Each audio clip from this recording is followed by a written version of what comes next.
আসসালামু আলাইকুম প্রিয় দর্শক, আজকে দেখেন আমরা বালাপাড়া আসছি।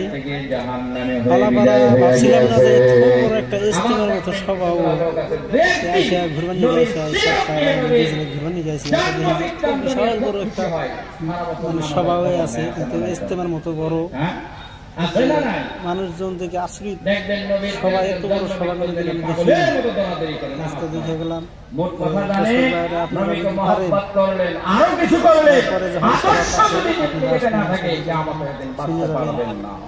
আপনাদের কাছে খুশি হলে জান্নাত পাওয়া যেত, তাহলে আবু লাহেব সবার আগে জান্নাতে যেত।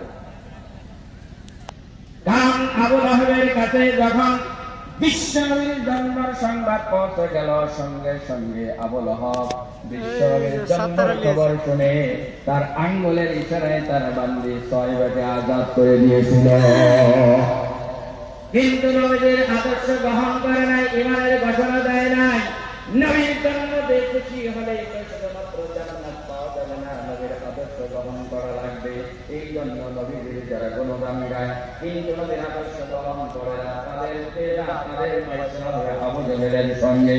আবার দেখবেন কিছুগুলা লোক আছে নবীর জন্ম বৃত্তান্ত নিয়ে তারা খুব আলোচনা করে খুশি হয়, কিন্তু যদি নবীর আদর্শ নাই তাহলে তাদের ফয়সালা হবে আবু লাহাবের সঙ্গে।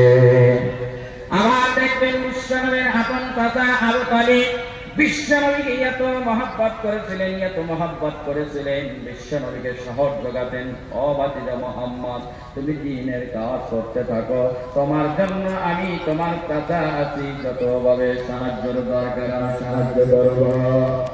মুসলমানরা নবীকে এত মহব্বত করতে, কাফের বেঈমানরা বিশ্বনবীকে যখন শাবে আবু তালিব নামক জেলের ভিতরে একটানা 3 বছর জেলে আবদ্ধ করে রেখেছেন।